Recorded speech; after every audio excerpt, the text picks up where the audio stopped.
Hello friends, నేను కిరణ్ చెర్ల. అత్త సొమ్ము అల్లుడు దానం చేయడం, ఈ మాట వినే ఉంటారు. దేశంలో రోడ్లు, రైళ్లు, విమానాశ్రయాలు అన్నిటినీ వరుసగా అమ్మేస్తున్నారు. చివరికి ఇస్రోని కూడా వదిలే పరిస్థితి కనిపించడం లేదు. ఇస్రో అంటే రాకెట్లు, ఉపగ్రహాల ప్రయోగాలు, పరిశోధనలు, వీటన్నిటిలోనూ ఇస్రోదే ప్రధాన పాత్ర. మరి అట్లాంటి సంస్థలో ఇప్పుడు ఏం జరుగుతోంది? మన స్పేస్ టెక్నాలజీని ప్రైవేట్ రంగానికి అప్పగిస్తున్నారా? దేశ భద్రతనే ప్రమాదంలో పడేస్తున్నారా? ఈ వీడియోలో చూద్దాం. Will not make any launch vehicles and will not manufacture any launch vehicles. They'll be all done by private sector, or they will not do any day in day out kind of satellites. ISRO, Indian space research organisation, ఎడ్ల బళ్లపై రాకెట్లు మోసుకెళ్లే దగ్గర నుండి విదేశాల కోసం కూడా రాకెట్లు, శాటిలైట్లు తయారు చేసి ప్రయోగించే స్థాయికి ఎదిగిన ప్రతిష్టాత్మక సంస్థ. ఇస్రో గత 6-7 దశాబ్దాల్లో సాధించిన విజయాలు ఎన్నో కనిపిస్తాయి. జీరోతో మొదలుపెట్టి మన అంతరిక్ష పరిశోధనలు ప్రపంచ స్థాయికి తీసుకెళ్లిన సంస్థ ఇస్రో.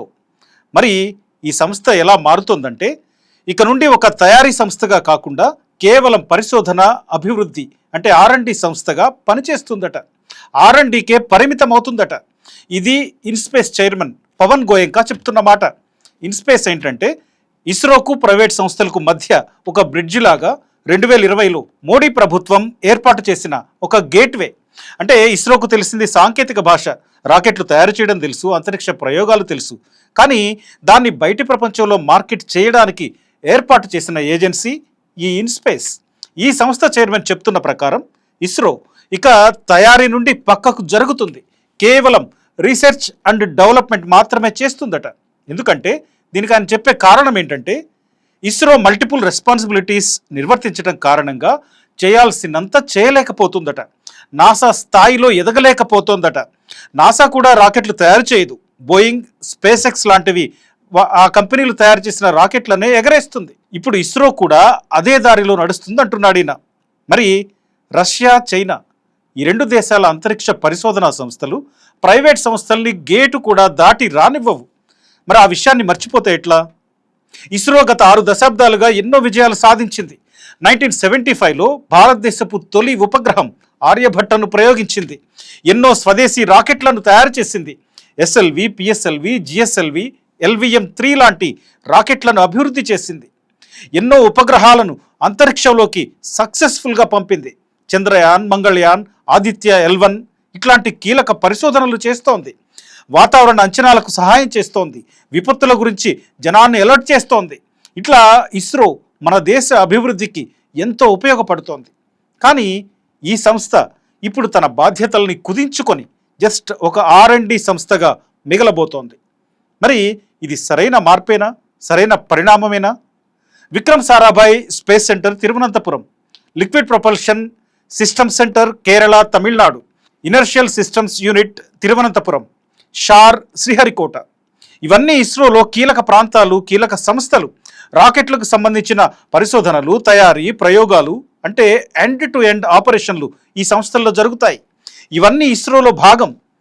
ఇప్పుడు ఈ సంస్థలన్నీ అత్యంత కీలకమైన రాకెట్లు, ఉపగ్రహాల తయారీ నుండి పక్కకు జరుగుతాయట. కానీ మన దేశానికి నిత్యం అనేక సాంకేతిక అవసరాలు ఉంటాయి. దానికి ఉపగ్రహాలు కావాలి, వాటిని పంపే రాకెట్లు కావాలి, ప్రయోగించే ఏర్పాట్లు ఉండాలి. మరి వీటిని ఇక ముందు ఎవరు తయారు చేస్తారు? ఎవరు చేస్తారంటే Pixxel, Dhruva space, Skyroot, aerospace, Agnikul, Cosmos, Bellatrix ఇట్లా ఈ సంస్థలు, ఈ ప్రైవేట్ అంతరిక్ష సంస్థలు ఇవి ఇక నుంచి రాకెట్లు తయారు చేస్తాయట. ఇవే కాదు, ఇలాంటి చిన్న చితక సంస్థలు 400కు పైగా ఇప్పుడు కనిపిస్తున్నాయి. 2020 తర్వాత భారత స్పేస్ రంగంలో తలుపులు తెరుచుకున్నాయి. 2023లో కొత్త స్పేస్ పాలసీ వచ్చింది. ప్రైవేట్ కంపెనీలకు అనుమతులు వచ్చాయి. స్టార్టప్ల సంఖ్య 100లో చేరింది.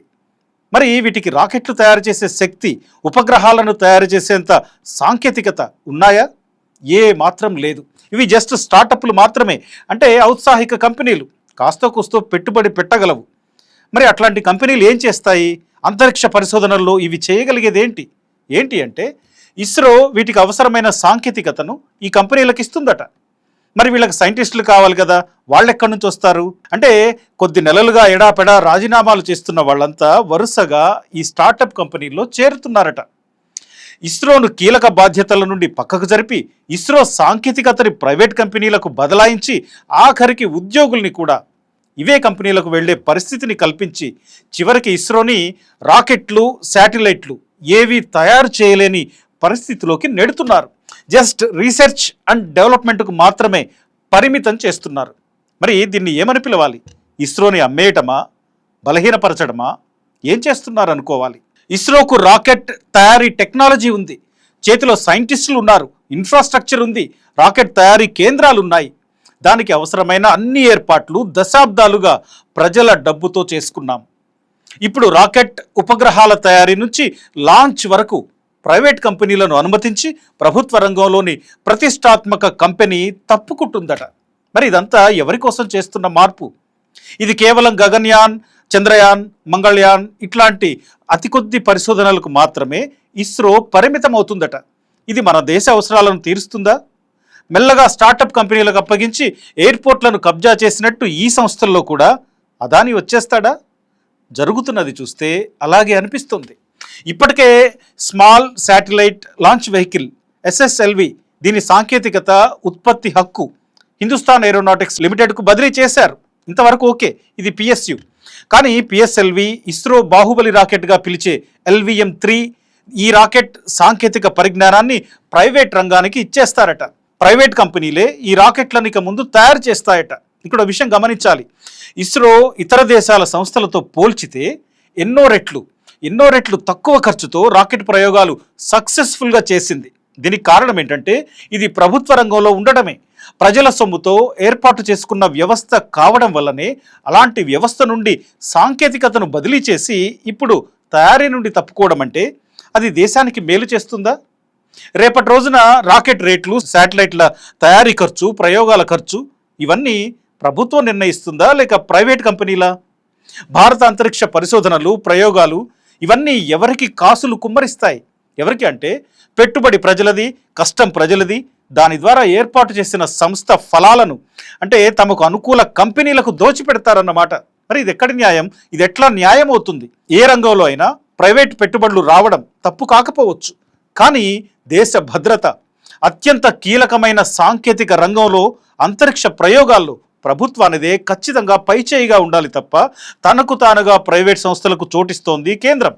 అంటే ఇక్కడ మరేదో కుట్ర ఉంది అనే అనుమానం రావటం చాలా సహజం. రిమోట్ సెన్సింగ్, టెలికమ్యూనికేషన్లు, టెలివిజన్ ప్రసారాలు, టెలి ఎడ్యుకేషన్, విపత్తుల ముందస్తు హెచ్చరికలు, నావిగేషన్, రక్షణ, దేశ భద్రత, రియల్ టైం పర్యవేక్షణ ఇట్లాంటివన్నీ ఈ ఏరియాల్లో ప్రైవేట్ సంస్థలకు పిలిచి మరీ చోటు ఇవ్వడం అంటే అది ఏ రకంగా తెలివైన నిర్ణయం అవుతుంది? ఇది దేశ భద్రతకు ఎంత ప్రమాదకరం. ఇప్పటికే రోడ్లు అప్పగించేశారు, రైళ్లు అప్పగిస్తున్నారు, విమానాశ్రయాలన్నీ అదానికి ఇచ్చేశారు. వీటన్నిటిలో ప్రైవేటు పెట్టుబడులు వచ్చేశాయి. BSNLను చేతులారా నాశనం చేశారు. భారీ PSUలను ప్రభుత్వం చేతులారా వదిలేస్తోంది. లాభాల్లో ఉన్న సంస్థలను ప్రైవేట్ పరం చేస్తోంది. ఇదే రకంగా ఇప్పుడు ఇస్రో లాంటి అత్యంత ప్రతిష్టాత్మక సంస్థను కూడా బలహీనం చేయడం ఎంత దుర్మార్గం. ఇస్రో లక్ష్యం కేవలం లాభాలు సంపాదించడం కాదు, వాతావరణ సమాచారాన్ని అందించడం, వ్యవసాయానికి ఉపయోగపడే సమాచారాన్ని అందించడం, విపత్తుల సమయంలో ప్రజలను అలర్ట్ చేయడం, ఇవన్నీ ఇస్రో చేసింది. ఇంతకాలం నావిగేషన్ సేవలు అందించింది, దేశం యొక్క అంతరిక్ష స్వావలంబనను పెంచింది. డాక్టర్ విక్రమ్ సారాభాయ్ భారత అంతరిక్ష కార్యక్రమాన్ని ప్రజల అవసరాల కోసం ఉపయోగించాలని భావించారు. అంతరిక్ష సాంకేతికత ప్రజల జీవితాలను మెరుగుపరచాలని ఆయన లక్ష్యంగా పెట్టుకున్నారు. కానీ ఇప్పుడు ప్రభుత్వం చేస్తున్నదేంటి? ఒక్కొక్కటిగా ఇస్రో నుండి పక్కకు జరుపుతుందా? ఒక దేశం తన సొంత శ్రమతో పెంచిన వ్యవస్థను, $1 బిలియన్ విలువైన శాస్త్రీయ సంస్థను ముక్కలు చేస్తోంది. ఏ అనుభవం లేని కొత్త స్టార్టప్లను ప్రోత్సహించడానికి దశాబ్దాలుగా ప్రజల పెట్టుబడులతో నిర్మించిన వ్యవస్థను ప్రమాదంలోకి నెడుతోంది. ఇది ఎంత బాధ్యతారాహిత్యం!